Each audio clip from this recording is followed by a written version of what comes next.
রয়েছে এখানে এই মলিকিউলটা, ঠিক আছে। তো এইখানে দেখো মাঝখানে সেন্ট্রাল অ্যাটম ইয়েলোটা হচ্ছে তোমার হলুদ রঙের, এটা সালফার। 4 রকম দেখো আমি একই কালারের হাইড্রোজেন নিয়ে রেখেছি, তার মানে কোনগুলো বলতো, এই চারটা যারা বর্গক্ষেত্রে 4টা শীর্ষবিন্দুতে আছে, এবং একটা দেখো সবুজ ওপরে একটা নিচে, এরকম ভাবে জিওমেট্রিটা আছে না। কিন্তু তোমরা এই জায়গায় ভালো ফিল করতে পারবে না, আমি এই জায়গায় দেখো এটাকে এরকম ভাবে হাতের প্লেনে নিয়ে নিচ্ছি।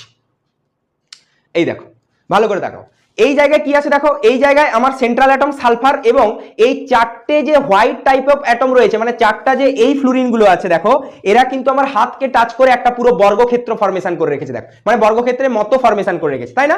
এবং এই যে সবুজ কালারের ফ্লুরিনটা, এইটা দেখো তোমাদের দিকে তাকিয়ে আছে, মানে কি, মানে এটা হচ্ছে অ্যাবাভ দ্য প্লেন, এবং এই অরেঞ্জ কালারের অ্যাটম দেখো অটোমেটিক আমার হাত থেকে নিচে চলে গেছে, তার মানে এটা হচ্ছে এই ধরনের ফ্লুরিনটা, মানে বিলো দ্য প্লেন। এই যে জিওমেট্রি তোমরা দেখলে, এই জিওমেট্রি হচ্ছে কিরকম টাইপের না, এইটি হচ্ছে আমাদের SF6 এর জিওমেট্রি। ক্লিয়ার? এখানে এই যে 4টা অ্যাটম একই প্লেনে আছে, এই যে ফ্লুরিনটা এটা তোমাদের দিকে তাকিয়ে আছে, মানে টুয়ার্ডস দ্য অ্যাবজর্ভার, মানে অ্যাবভ দ্য প্লেন। আর এই যে ক্লোরিনটা দেখছো, এই ক্লোরিনটা কিন্তু কিরকম ভাবে তাকিয়ে আছে না, তোমাদের থেকে প্লেন থেকে নিচে। তাহলে এই যে ফ্লুরিনটা দেখলে, এটি হচ্ছে বিলো দ্য প্লেনের ফ্লুরিন। ক্লিয়ার? এবারে দেখো আমরা এই যে